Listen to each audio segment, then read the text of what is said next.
ദേശമുണർന്നാൽ ഒരു ഭവനത്തിൽ അഗ്നിമഴ പെയ്തിടും.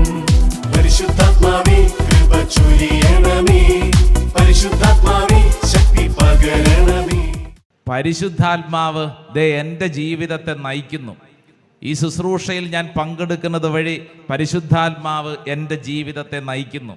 ഈ ശുശ്രൂഷ സമയത്ത് നമ്മൾ വിശ്വസിച്ചോണം, എൻ്റെ ആത്മീയ ജീവിതത്തിന് ആവശ്യമായ ഒരു കാര്യം പരിശുദ്ധാത്മാവ് സമ്മാനിക്കും. എൻ്റേതെന്ന് പറഞ്ഞാൽ ഞാൻ എന്നെക്കുറിച്ച് പറഞ്ഞു. നിങ്ങൾ ഓരോരുത്തരും ഇവിടെ ഇരിക്കുന്നവരും ഓൺലൈനിൽ പങ്കെടുക്കുന്നവരൊക്കെ വിശ്വസിക്കണം, ഇത് ഞാൻ പങ്കെടുക്കുന്നത് വഴി എൻ്റെ ആത്മീയ ജീവിതത്തിൽ പരിശുദ്ധാത്മാവ് അത്ഭുതകരമായിട്ട് ഇടപെടുന്നു. 2 കരങ്ങൾ ശിരസിൽ ഇങ്ങനെ കമഴ്ത്തി വെച്ച് കണ്ണടച്ച് പ്രാർത്ഥിച്ചോളൂ. ഓൺലൈനൊക്കെ പങ്കെടുക്കുന്നവർ നിങ്ങളായിരിക്കുന്നിടങ്ങളിൽ ഈ സമയത്ത് 2 കരങ്ങൾ ശിരസിൽ കമഴ്ത്തി വെച്ച് കണ്ണടച്ച് പ്രാർത്ഥിച്ചേ. എസക്കിയേലിന്റെ പ്രവചനം 47-ാം അധ്യായം 1 മുതലുള്ള വചനം. കണ്ണടച്ച് പ്രാർത്ഥിക്കുമ്പോൾ ഈ വചനത്തിന്റെ ശക്തി നിന്നിലേക്ക് ഇങ്ങനെ സാവധാനം ഇറങ്ങുന്ന സമയമാണ്. ദേവാലയത്തിൽ നിന്ന് നീർച്ചാൽ പിന്നെ അവൻ എന്നെ ദേവാലയ വാതിൽക്കലേക്ക് തിരികെ കൊണ്ടുവന്നു. അതാ ദേവാലയ പൂമുഖത്തിന്റെ അടിയിൽ നിന്നും കിഴക്കോട്ട് വെള്ളം ഒഴുകുന്നു. ദേവാലയത്തിന്റെ ദർശനം കിഴക്കോട്ടാണ്. ദേവാലയ പൂമുഖത്തിന്റെ വലതുഭാഗത്ത് ബലിപീഠത്തിന്റെ തെക്കുവശത്ത് അടിയിൽ നിന്നും വെള്ളം ഒഴുകിക്കൊണ്ടിരുന്നു. പിന്നെ അവൻ എന്നെ വടക്കേ പടിപ്പുരയിലേക്ക് പുറത്തേക്ക് കൊണ്ടുവന്നു. കിഴക്ക് പടിപ്പുരയിലേക്ക് പുറത്തുകൂടെ നയിക്കുകയും ചെയ്തു.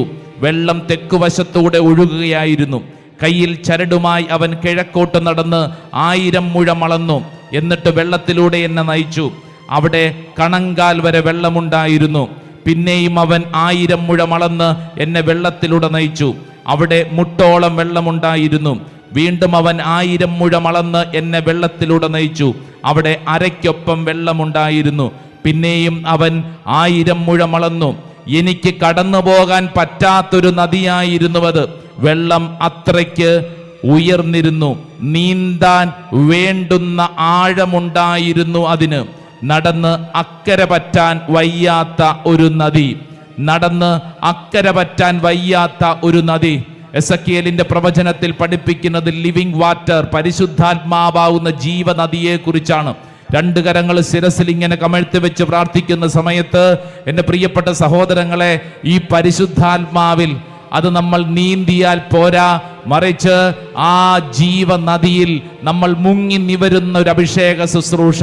പരിശുദ്ധാത്മാവേ, പരിശുദ്ധാത്മാവേ, പരിശുദ്ധാത്മാവേ, ഇപ്പോൾ പ്രാർത്ഥിച്ചു കൊണ്ടിരിക്കുന്ന സമയത്ത് എൻ്റെ മേൽ അത്ഭുതകരമായിട്ട് പ്രവർത്തിക്കണമേ. 2 കരങ്ങൾ ശിരസിൽ ഇങ്ങനെ കമഴ്ത്തി വെച്ച് കണ്ണുകളടച്ച് പരിശുദ്ധാത്മാവേ, പരിശുദ്ധാത്മാവേ എന്നിങ്ങനെ പരിശുദ്ധാത്മാവിന്റെ പേര് പറഞ്ഞ് പറഞ്ഞ് പറഞ്ഞ് പറഞ്ഞ് പ്രാർത്ഥിക്കട്ടെ. നീ ആര് തന്നെയാണെങ്കിലും, നിന്റെ ജീവിതത്തിൽ അവസ്ഥ എന്തു തന്നെയാണെങ്കിലും, പരിശുദ്ധാത്മാവിന്റെ പേര് വിളിക്കുന്നതനുസരിച്ച് നിന്റെ ജീവിതത്തിന്റെ ഗതി മാറാൻ തുടങ്ങും. നിന്റെ കുടുംബത്തിന്റെ അവസ്ഥയ്ക്ക് മാറ്റം വരാൻ തുടങ്ങും. നിന്റെ രോഗഗ്രസ്തമായ ശരീരഭാഗങ്ങളിലേക്ക് പരിശുദ്ധാത്മാവിന്റെ ശക്തി ഒഴുകും. എൻ്റെ സഹോദര സഹോദരി, നീ വിളിച്ചു പ്രാർത്ഥിക്കൂ. പരിശുദ്ധാത്മാവേ എന്ന് വിളിക്ക്, പരിശുദ്ധാത്മാവേ എന്ന് വിളിക്ക്. വിളിക്കും തോറും നിന്റെ ഉള്ളിൽ അഭിഷേകത്തിന്റെ ശക്തി നിറയുന്ന അഭിഷേകം. അങ്ങോട്ടും ഇങ്ങോട്ടും ഒന്നും നോക്കണ്ട, നിന്നെ പരിശുദ്ധാത്മാവ് പ്രേരിപ്പിക്കുന്നത് പോലെ പ്രാർത്ഥിക്കണം. ഓ പരിശുദ്ധാത്മാവേ, പരിശുദ്ധാത്മാവേ, പരിശുദ്ധാത്മാവേ, അളവില്ലാതെ നിറയണമേ. ഉള്ളിന്റെ ഉള്ളിൽ ആ പ്രാർത്ഥന ഉയരട്ടെ. പരിശുദ്ധാത്മാവേ, പരിശുദ്ധാത്മാവേ, പരിശുദ്ധാത്മാവേ, പരിശുദ്ധാത്മാവേ, അളവില്ലാതെ നിറയണമേ. ഓ പരിശുദ്ധാത്മാവേ, പരിശുദ്ധാത്മാവേ, പരിശുദ്ധാത്മാവേ, പരിശുദ്ധാത്മാവേ, അധികമായി നിറയണമേ. അപ്പസ്തോല പ്രവർത്തനം 16-ാം അധ്യായം 25-26. അർദ്ധരാത്രിയോടടുത്ത് പൗലോസും സീലാസും കീർത്തനം പാടി ദൈവത്തെ സ്തുതിക്കുകയായിരുന്നു. കണ്ടോ കണ്ടോ, എവിടെ? ജയിലിനുള്ളിൽ, സ്വാതന്ത്ര്യമില്ലാത്ത സ്ഥലത്ത് എത്ര പേര് സ്തുതിച്ചു? 2 പേര് സ്തുതിച്ചു. ഏത് സമയത്ത് സ്തുതിച്ചു? അർദ്ധരാത്രി എന്ന് പറഞ്ഞാൽ ഉറങ്ങേണ്ട സമയത്ത് ത്യാഗമെടുത്ത് പ്രാർത്ഥിച്ചു, അല്ലേ? നമ്മളെപ്പോലെ കറങ്ങുന്ന ഫാന്റെ ചുവട്ടിൽ ചാരി കിടന്നുകൊണ്ടാണോ സ്തുതിച്ചത്? അല്ലെന്ന് ഇങ്ങനെ നമ്മളെപ്പോലെ സുഖമായിട്ടിരിക്കാനുള്ള അന്തരീക്ഷമൊന്നുമല്ല. പക്ഷേ പൗലോസും സീലാസും അവർക്ക് കിട്ടിയ സാഹചര്യം അനുകൂലമാണോ? പ്രാർത്ഥിക്കാൻ പറ്റിയ സാഹചര്യമാണോ? അല്ലെന്ന്. ജയിലിനുള്ളിലാണ്. അവരെങ്ങനെ പ്രാർത്ഥിച്ചു? ബൈബിൾ വചനം പറയുന്നു, കീർത്തനം പാടി എന്ന് പറഞ്ഞു കഴിഞ്ഞാൽ അവര് ദൈവത്തെ സ്തുതിച്ചു, പാട്ടുപാടി സ്തുതിച്ചു. അവർക്ക് പാട്ട് പാടിക്കൊടുക്കാൻ അവരുടെ കീബോർഡിസ്റ്റ് ഉണ്ടോ? അവിടെ കൊയർ മെമ്പേഴ്സ് ഉണ്ടോ? ഒന്നുമില്ല. പിന്നെ എന്ത് ചെയ്തു? അവരവരുടെ ജീവിത രീതിക്കനുസരിച്ച് അവരങ്ങോട്ട് സ്തുതിക്കാൻ തുടങ്ങി. രണ്ട് കൈയിലെയും ചങ്ങലകൾ കൂട്ടിയടിച്ച് അവർ പാട്ടുപാടി ഒച്ചയുണ്ടാക്കി ദൈവത്തെ മഹത്വപ്പെടുത്താൻ തുടങ്ങി. എൻ്റെ പ്രിയപ്പെട്ടവരെ, പ്രതികൂല സാഹചര്യങ്ങളുടെ മുമ്പിൽ ദൈവത്തെ സ്തുതിക്കാനും ആരാധിക്കാനും നന്ദി പറയാനും ആരംഭിക്കുമ്പോൾ നിന്റെ പ്രതികൂല സാഹചര്യം അനുകൂല സാഹചര്യമായിട്ട് മാറും. വിശ്വസിക്കുന്നവര് വലതുകരം ഉയർത്തി ഒച്ചത്തിൽ ഒരു ആമേൻ പറഞ്ഞേ. ആമേൻ, ആമേൻ, ആമേൻ. തൊട്ടടുത്ത വചനം ഒന്ന് വായിച്ചു കഴിഞ്ഞാൽ അത് എങ്ങനെയെന്ന് മനസ്സിലാകും. ഒന്ന് വായിച്ച് 26-ാം വചനം. തടവുകാർ അത് കേട്ടുകൊണ്ടിരുന്നു. പെട്ടെന്ന് വലിയൊരു ഭൂകമ്പം ഉണ്ടായി. കണ്ടോ, ശ്രദ്ധിച്ചോണേ. സാഹചര്യം മാറാൻ തുടങ്ങി, അന്തരീക്ഷത്തിൽ മാറ്റം. കാരാഗൃഹത്തിന്റെ അടിത്തറ കുലുങ്ങി. എല്ലാ വാതിലുകളും തുറക്കപ്പെട്ടു. എല്ലാവരുടെയും ചങ്ങലകൾ അഴിഞ്ഞു വീണു. എത്ര പേര് പ്രാർത്ഥിച്ചു? 2 പേര്. 2 പേർക്ക് രക്ഷപ്പെടണമെങ്കിൽ എത്ര വാതിൽ തുറന്നു കിട്ടണം? ഒരെണ്ണം പോരെ. പക്ഷെ ബൈബിള് പറയുന്നു എല്ലാ വാതിലുകളും തുറക്കപ്പെട്ടു, എല്ലാവരുടെയും ചങ്ങലകൾ അഴിഞ്ഞു വീണു. Price the Lord, hallelujah. എന്ത് മനസ്സിലായി? എന്റെ പൊന്നു ചേച്ചി ഇവിടെ വന്നിരുന്ന് ദൈവത്തെ സ്തുതിക്കുമ്പോൾ ചേച്ചിയുടെ പ്രാർത്ഥന കൊണ്ട് ചേച്ചിയുടെ വീട്ടിലുള്ള വർഷങ്ങളായിട്ടുള്ള ഇരുട്ട് മാറും.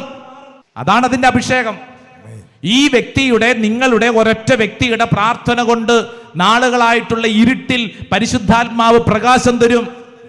നമ്മുടെയൊക്കെ കുടുംബത്തിലെ ചില കെട്ടുകൾ, ചങ്ങലകൾ, അടഞ്ഞു കിടക്കുന്ന വാതിലുകളുണ്ട്. എന്നാൽ നിന്റെ പ്രാർത്ഥനയിലൂടെ ആ മേഖലയിൽ ഒരു അഭിഷേകം തെളിയും. Praise the Lord, hallelujah. ഓൺലൈനൊക്കെ ഉള്ളവർ അടുത്തിരിക്കുന്നവരോട് പറയൂ, നിന്നിലൂടെയാണ് നിന്റെ വീട് രക്ഷപ്പെടാൻ ആഗ്രഹിക്കണമെന്ന്. നിന്റെ പ്രാർത്ഥനയിലൂടെയാണ് ദൈവം നിന്നിൽ ഇടപെടാൻ ആഗ്രഹിക്കുന്നത്.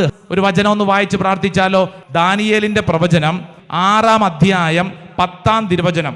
രേഖയിൽ മുദ്ര വെച്ചിരിക്കുന്നെന്ന് അറിഞ്ഞ ദാനിയേൽ സ്വഭവനത്തിലേക്ക് പോയി വീടിന്റെ മുകളിലത്തെ നിലയിൽ ജെറുസലേമിന് നേരെ തുറന്നു കിടക്കുന്ന ജാലകങ്ങൾ ഉണ്ടായിരുന്നു. താൻ മുമ്പ് ചെയ്തിരുന്നത് പോലെ ശ്രദ്ധിക്കണം എന്ന് പറഞ്ഞു കഴിഞ്ഞാൽ സ്ഥിരമായി ദാനിയേൽ ചെയ്യുന്ന ഒരു പ്രവൃത്തി.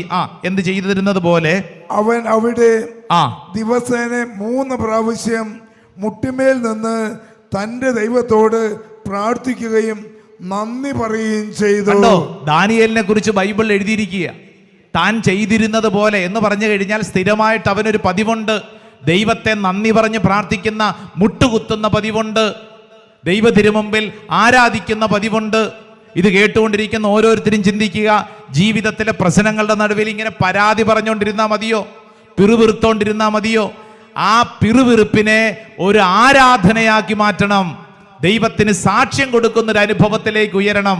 വലതുകരം ഉയർത്തി പറ ഹല്ലേലൂയാ, ഹല്ലേലൂയാ.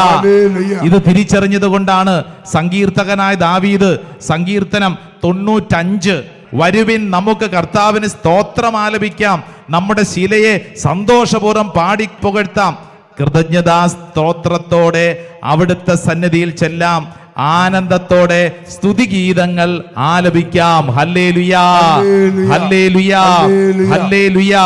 പ്രിയപ്പെട്ടവരെ, വചനം മുഴുവൻ, പ്രത്യേകിച്ച് സങ്കീർത്തകൻ മുഴുവൻ നമ്മളെ പഠിപ്പിക്കുന്നത് ഈ ആരാധനയെ കുറിച്ചാണ്, സ്തുതിപ്പിനെ കുറിച്ചാണ്. നമ്മുടെ ജീവിതത്തെ ഒരു സ്തുതിപ്പാക്കി മാറ്റുമ്പോൾ നമ്മുടെ പ്രശ്നങ്ങൾക്ക് ഉത്തരം കിട്ടും എന്ന് പറഞ്ഞാൽ രക്ഷ ലഭിക്കും. ഇല്ലെങ്കിൽ എന്ത് പറ്റും? കുഞ്ഞു കുഞ്ഞു കുഞ്ഞു കുഞ്ഞു കാര്യങ്ങളൊക്കെ ആയിട്ട് നമ്മൾ ഇങ്ങനെ എല്ലാ ദിവസവും നടന്നുകൊണ്ടിരിക്കും.